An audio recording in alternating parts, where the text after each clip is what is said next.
Assalamualaikum warahmatullahi wabarakatuh. Kami dari kelompok 3 akan mempresentasikan tentang network layer. Sebelum itu, perkenalkan saya Adinda Aulia Rahmi, Najwa Sitaka, Alia Rahmadani, Siti Nurasisa Ibrahim.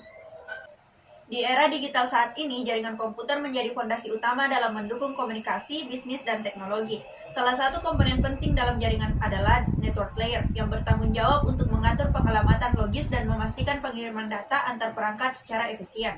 Memahami peran network layer sangat penting dalam merancang dan mengelola jaringan serta meningkatkan performa dan keamanan sistem di tengah perkembangan teknologi yang terus berkembang. Selanjutnya saya serahkan kepada pemateri. Untuk pemateri pertama saya persilahkan. Baik, saya Siti Nurasisa sebagai pemateri pertama akan membahas mengenai network layer atau lapisan jaringan. Network layer adalah lapisan ketiga dalam model OSI (Open System Interconnection) yang berfungsi mengelola pengiriman paket data antar perangkat dalam jaringan. Fungsi utamanya adalah routing, yaitu memilih jalur terbaik untuk mengirim data ke tujuan. Lapisan ini menggunakan alamat IP untuk mengidentifikasi perangkat secara unik dan menangani fragmentasi, yaitu membagi data menjadi paket yang lebih kecil jika diperlukan. Protokol utama di network layer adalah IP atau Internet Protocol yang memastikan data dikirim ke alamat tujuan dengan tepat. Selain itu, lapisan ini juga mengelola lalu lintas jaringan, mencegah kemacetan, dan mengontrol aliran data. Selanjutnya ada fungsi network layer. Yang pertama, routing atau pengarahan paket data. Network layer bertanggung jawab untuk routing, yaitu menentukan jalur terbaik bagi paket data dari sumber ke tujuan. Terdapat dua jenis routing, static routing di mana jalur ditetapkan secara manual, dan dynamic routing, yaitu yang menyesuaikan rute secara otomatis sesuai perubahan jaringan. Protokol seperti RIP dan OSPF digunakan dalam dynamic routing untuk mengoptimalkan pengiriman data. Yang kedua, logical addressing atau pengalamatan logis. Network layer juga bertanggung jawab untuk memberikan alamat logis kepada setiap perangkat jaringan, umumnya dalam bentuk alamat IP. Alamat ini terdiri dari dua komponen, network ID yang mengidentifikasi jaringan dan host ID yang mengidentifikasi perangkat spesifik. Dengan pengalamatan logis ini, perangkat di berbagai jaringan dapat saling berkomunikasi secara efisien meskipun berada di infrastruktur yang berbeda. Yang ketiga, fragmentasi dan reassembly atau pemecahan dan penggabungan paket. Network layer memecah paket data yang terlalu besar menjadi fragmen-fragmen kecil melalui fragmentasi.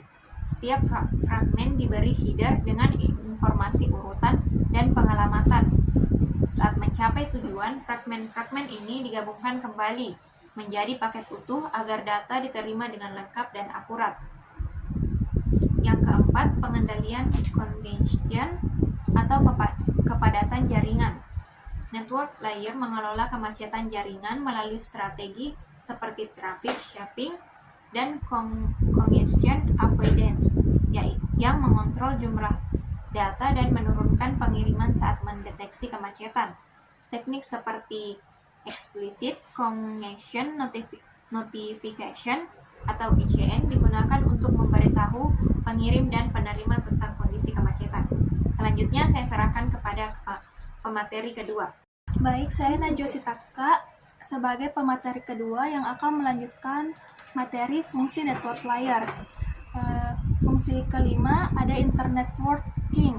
Network layer mendukung internet networking, yaitu kemampuan untuk menghubungkan dan mengomunikasikan perangkat di berbagai jaringan yang mungkin menggunakan teknologi yang berbeda. Dengan menggunakan router, perangkat dapat meneruskan paket data antar jaringan sehingga memungkinkan komunikasi antar jaringan lokal dan jaringan luas secara efektif. Fungsi keenam ada pengelolaan kualitas layanan. Network layer mengelola quality of service untuk memastikan performa optimal bagi aplikasi kritis seperti suara dan video. QoS mencakup prioritas traffic, manajemen, bandwidth, dan kontrol latensi agar paket data tiba tepat waktu dengan kualitas yang dibutuhkan, terutama untuk aplikasi real-time. Selanjutnya, manfaat network layer. Network layer adalah komponen penting dalam arsitektur jaringan komputer yang memberikan pengalamatan logis melalui alamat IP, memungkinkan pengiriman data antar perangkat di berbagai jaringan. Ia bertanggung jawab untuk routing, menentukan jalur terbaik dengan protokol seperti RIP, OSPF, dan BGP berdasarkan biaya, jarak, dan kecepatan. Network layer juga melakukan fragmentasi dan reassembly, memecah data besar menjadi paket kecil untuk pengiriman yang lebih efisien dan menyusunnya kembali di tujuan. Meskipun tidak menjamin pengiriman, ia meningkatkan keandalan melalui pemulangan paket yang hilang. Selain itu, network layer mengelola interkonektivitas antar LAN dan WAN, memudahkan pemantauan secara optimasi kinerja jaringan dan menerapkan kontrol kemacetan untuk menjaga efisiensi transmisi data. Dengan demikian, network layer berkontribusi signifikan dalam memastikan komunikasi yang efisien dan efektif di jaringan. Selanjutnya ada contoh pemanfaatan network layer dalam kehidupan sehari-hari. Yang pertama, internet. Network layer merupakan fondasi internet, memungkinkan perangkat di seluruh dunia untuk berkomunikasi menggunakan protokol IP untuk pengalamatan dan routing data. Kedua, layanan streaming. Dalam layanan streaming video seperti Netflix, network layer mengirimkan data dari server ke pengguna, namun kemacetan dapat menyebabkan buffering atau penurunan kualitas video. Ketiga, jaringan perusahaan.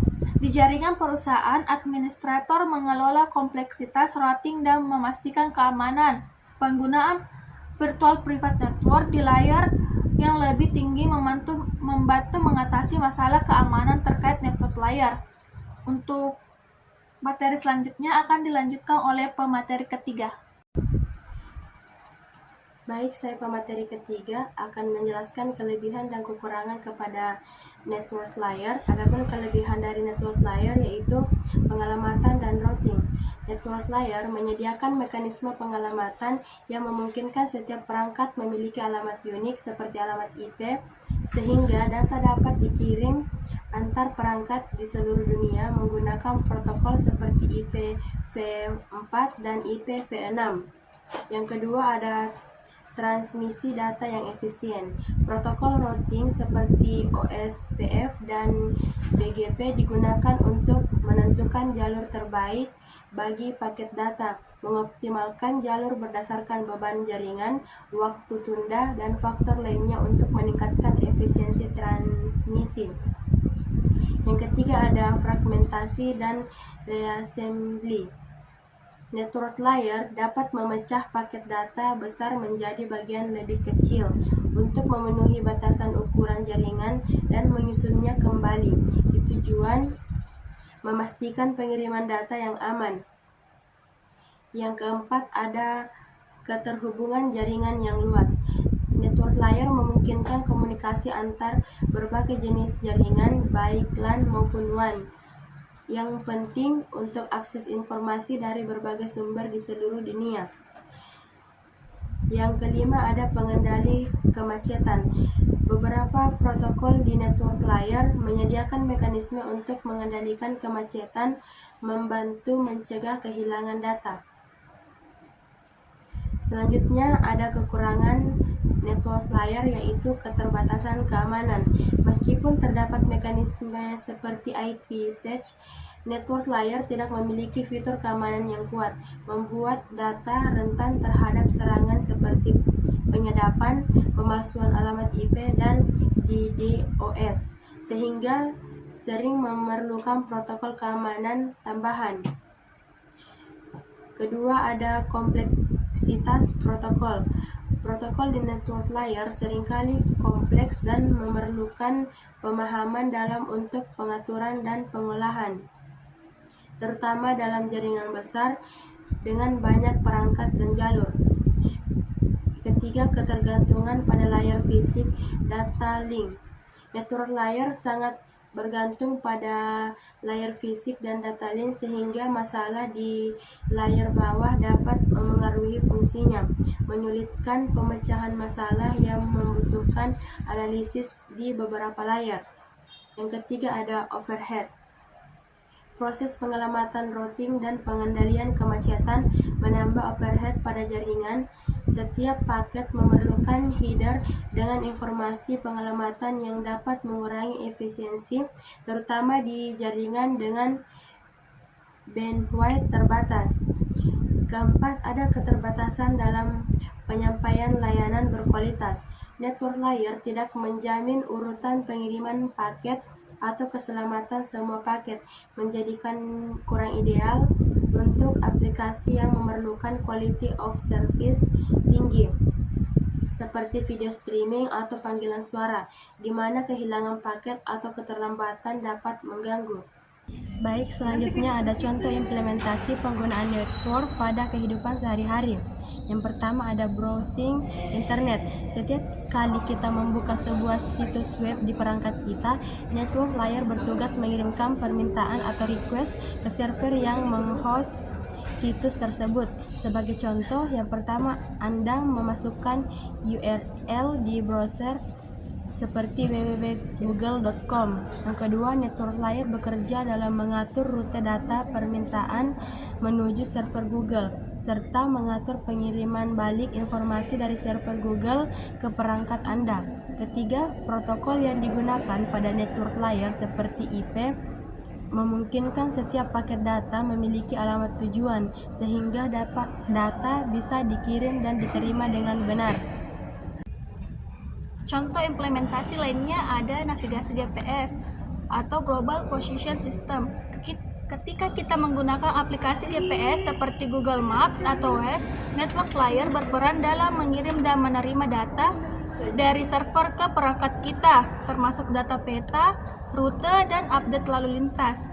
Informasi tersebut perlu dipecah menjadi paket-paket data yang kemudian dikirim melalui internet menggunakan protokol IP. Network layer menentukan jalur terbaik bagi paket data tersebut sehingga dapat sampai ke tujuan dengan cepat. Itulah tadi contoh implementasi penggunaan network pada kehidupan sehari-hari. Berikutnya kesimpulan. Network layer memainkan peran krusial dalam komunikasi jaringan dengan mengelola pengiriman paket data dari sumber ke tujuan melalui berbagai jaringan. Lapisan ini bertanggung jawab atas penyelamatan logis, routing, serta fragmentasi dan reassembly paket. Dengan menyediakan layanan yang handal dan efisien, network layer mendukung komunikasi antar perangkat dalam jaringan luas. Keunggulan network layer seperti kemampuan dalam mengatur aliran data kompleks dan mendukung berbagai protokol routing, menjadikan kunci untuk menciptakan jaringan yang scalable dan fleksibel. Namun, tantangan seperti latensi, keamanan, dan kerentanan terhadap serangan jaringan seperti IP spoofing juga perlu diperhatikan. Itulah tadi presentasi dari kelompok kami. Mohon maaf atas segala kekurangan. Wassalamualaikum warahmatullahi wabarakatuh.